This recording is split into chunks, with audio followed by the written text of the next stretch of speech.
Kia ora, welcome back. Beautiful day here in Aotearoa, so I thought I'd jump outside and do this one. There's some chatter happening at the moment. It's been going for a while, but there's been a bit of it pop up recently about females in combat roles, and then I've had a few people reach out, send me some questions as in relation to the NZ and the Australian Defence Force for my 2 cents, my thoughts, my opinions on it. So I do have some thoughts on that. So thanks to those that have sent through questions. And basically the question is, what are your thoughts about women or females in combat roles or serving in combat roles? They've been serving in New Zealand and Australia, as far as I'm aware, since 2013, 2016. That's the ballpark. Even I don't know the exact dates for those. But it seems to be held with mixed reviews in regards to females serving and operating in combat roles. What are your thoughts? Yeah, my thought straight off the bat is that if there's one standard for the requirements to serve in specifically in a combat role, and the females meet that standard, both the males and females meet that standard, then I've got no issue with it. If there's two separate standards, one for men that they have to meet, whether it's a run time, whether it's push-ups, whether it's pull-ups, sit-ups, dips, whatever the case may be, back marching, carrying an operational load or close to, and there's different times, well then that's where I think my personal opinion may not be very popular, but I think that's BS. My time when I went through the military, there wasn't any females serving in infantry, and I don't think I would have had a problem if there was, as long as the females met the same standard. As soon as you start having two different standards, then that's where I think you set up those units specifically, and the people serving in those units, you set them up to fail or to have a higher chance or higher risk of failing. Don't get me wrong, there's some very much more stronger physically, faster, fitter, faster, stronger, capable women than I am. No doubt in a gym setting. And maybe in the soldiering setting, no, I don't know. Maybe more so these days.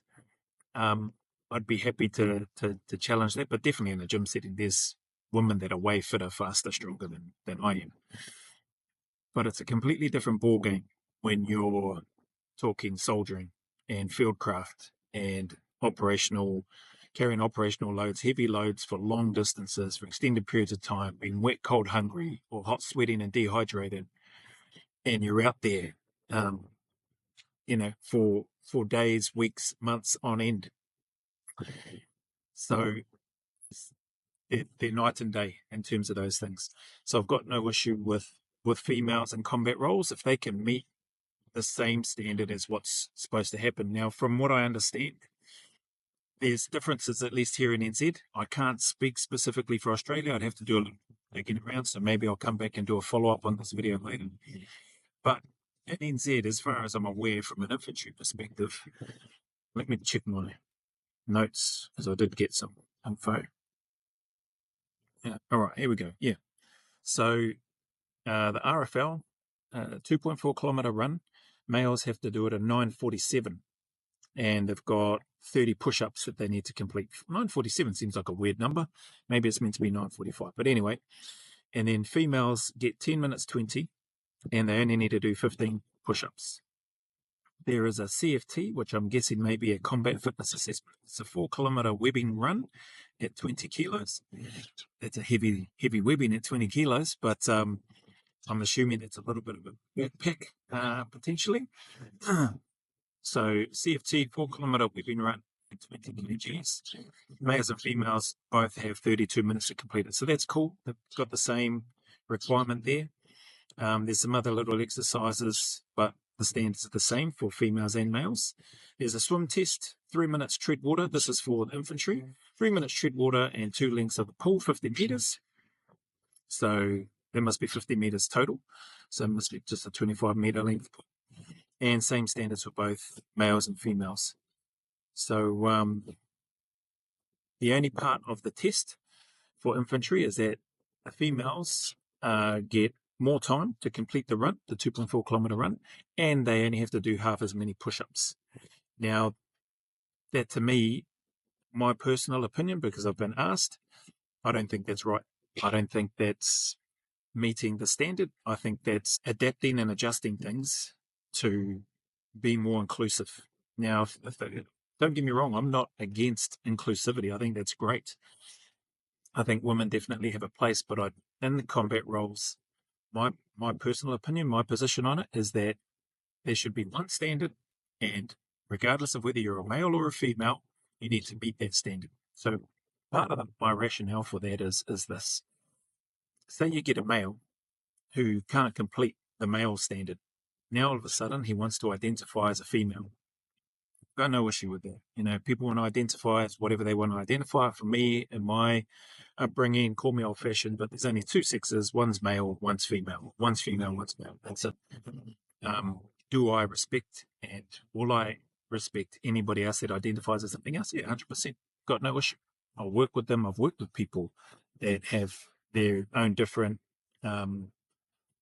ways of identifying themselves. I've got no issue with it.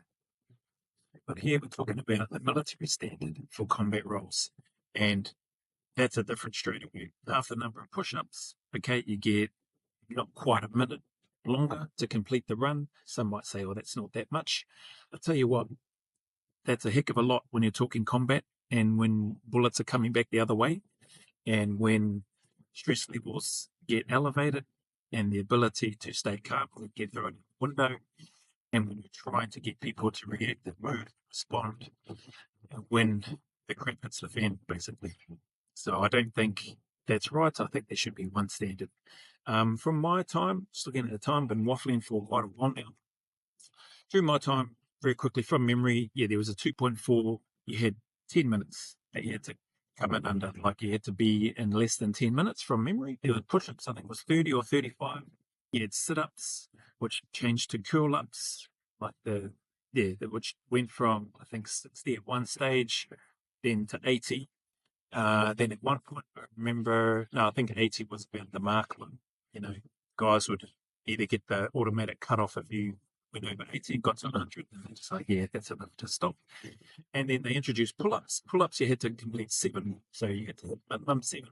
And bar dips, where the standard was 12 from memory, you had to hit 12 bar dips. And that was for infantry. It wasn't just for the regular army. Regular army, I don't know if they included pull-ups and the dips. I think that was something, at least I recall anyway, in my time in infantry here in New Zealand, pull-ups and dips were included. So, or got included, which is a good thing, and everybody had to pass that. There were no females, like I said, in the infantry during that time, during my time. And I think for good reason. You need to be able to move your body weight, need to be able to shift, lift, and drag and pull your body weight and or somebody else's if and when that time comes. Heaven forbid it comes, but if that time comes, that's what you're preparing for combat. And in combat, things can go terribly wrong. And the need to look after your mates or do what you can to help them is critical. And you need people to be at the same, at least the minimum, same base level for those reasons. Yeah, that's my 2 cents on it.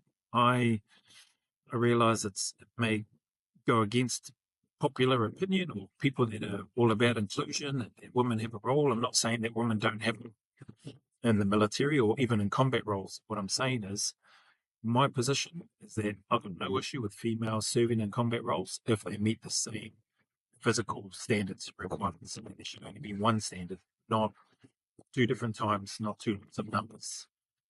There should be one standard. The other part that I forgot to mention, the pack march. I think much we had in our day, our packs might have been quite the same weight, 20, 25 kilos. The distances were longer. It was 12 kilometers. I think it was 12 kilometers or 15 kilometers. And you had, either roughly around 2 hours-ish, maybe a little over 2 hours to complete the 12 and the 15 kilometer pack march. And so again, a 4 kilometer CFT, which I'm guessing is a combat fitness assessment or combat fitness test. My thoughts, my opinion, that's heavily diluted from what it used to be. 12 to 15 kilometers is vastly different to a 4 kilometer. You get 32 minutes to complete that 4 kilometer. So, 4, 8, an hour, 4 minutes, 19, 11, 12, plus another 4. So, say an hour and 40, hour 30, hour 40 for 12 kilometers. If you were going to be sort of keeping roughly on average the same sort of time frame. But that's 4 kilometers, man, that's blink and it's over, you know. So whereas a 12 or 15 kilometer, there's a little bit more meat on the bones, and you need to have a little bit more meat on the bones and a little bit more tika and a little bit more spine and a little bit more mental toughness or ability to push through that. So yeah, anyway, thanks for the questions. I will probably come back and do another update in regards to this video, but that's my thoughts and my position on women serving in combat roles. I think they should or they can if they meet the standard. If they don't meet the standard, then no, it's not for you. Find another role within the Defence Force if you want to serve. Yeah, anyway, whatever challenges, trials, difficulty you may be going through, keep turning up, eh? Stay in the fight. Go always a little further.